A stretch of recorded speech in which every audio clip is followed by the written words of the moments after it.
dangerous. I'm gonna stay dangerous. You want me to strap a bomb to myself and blow myself up, bitch?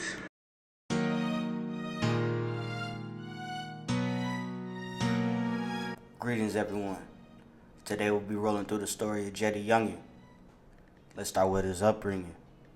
Born July 15, 1998, JaydaYoungan Scott was birthed to this world. He began his upbringing in Bogalusa, Louisiana. Growing up, JaydaYoungan loved playing basketball. He would play all the way up until his grades couldn't keep up. He would eventually drop out of school and turn to the streets. However, he did make a name for himself. He made a legacy for himself in the music game. And today we'll be rolling through his career, his rise, his fall, and eventually his demise. I know it's go get it, grew up without a father figure. He was chosen in prison, collect calls from my brother. He said, you got the ticket, just spit the truth, and you can't lose. One day you gon' be the sickest. Like many up-and-coming artists, JaydaYoungan grew fame in his city and in his region. His debut mixtape, Rough Way, featured song Spinning, which grossed 2.8 million views on YouTube.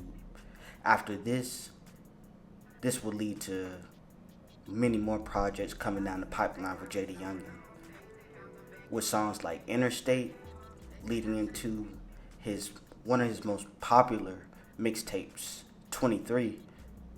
JaydaYoungan's fan base and career started to skyrocket. Don't get straight, I'm in the trenches damn near every day. I get the money and stay out the way. I'm moving solo, can't fuck with no snakes. Pull out some Riding high off the success of 23, JaydaYoungan continued to produce great music, dropping his next mixtape, Forever 23. Forever 23 featured songs like Thought Thought, All to Myself, Purge, and many others. After Forever 23, JaydaYoungan would go on to produce one of my favorite projects from him, Misunderstood. Now this had songs like Body Bags, it had Broken Promises with YFN Lucci as a feature, and then it also had his best song in his career being 23 Island. New money, I want to keep piling. This shit keep piling. New bag, brand new deposit. At this point in his career, JaydaYoungan was riding high. He just dropped his best song of his career, 23 Island, and he also had strong relationships with fellow artists such as Young and Ace. Them two would collab together for a duo project called Can't Speak On It, where they had songs like Jungle and a banger called Ops.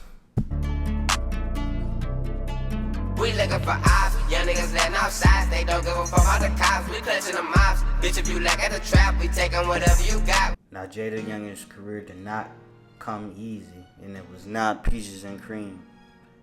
He definitely struggled with drug addiction, popping pills and all that, and he also had a few run-ins with the law. One of the troubles with the law came close to my hometown in Gaston County. JaydaYoungan was pulled over with 20 grams of marijuana, drug paraphernalia, oxycodone, and a couple of the occupants in the vehicle he was driving had a couple guns. JaydaYoungan would get booked for this, but get out on bond. In 2020, JaydaYoungan got caught in a domestic altercation involving a pregnant woman. Police seized 24K in cash, firearms, and drugs. He will also get out on bond in this case as well. Getting in and out of trouble really took a toll on JaydaYoungan's career and slowed him down. But no one would expect what will happen next. In 2022, JaydaYoungan would be killed in his own hometown of Bogalusa, Louisiana. National headlines with a well-known rapper killed in his hometown of Bogalusa. Officials say a family member was also shot and survived. Mike McDaniel has spoken with investigators in the case, and he's joining us live now with more details on it all. Mike? What we can learn from the story of JaydaYoungan is this. Growing up, your upbringing takes a toll on you. It shapes you into the person you grow up to be. JaydaYoungan was born in a situation where he had to do certain things that other people didn't have to do. This may have caused depression, all types of stuff with him, which is why he turned to the drugs. But even then, though, I feel like as a society, we need therapy. We need someone to reach out to and talk to, because we put ourselves in positions we don't need to be in. For one, JaydaYoungan got killed in his city. A lot of rappers get killed in their own city. We gotta learn that just because we were raised there doesn't mean we have to stay there. And that doesn't mean we're loved there either. When you get success, sometimes you have to change your surroundings, change the people you hang with. I think for this situation, this was the ultimate cause of his demise. JaydaYoungan leaves behind loved ones and a child.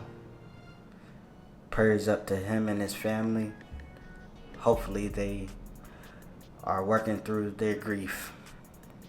But this is the story of JaydaYoungan. I appreciate you all for tuning in. Please like, comment, and subscribe on this video.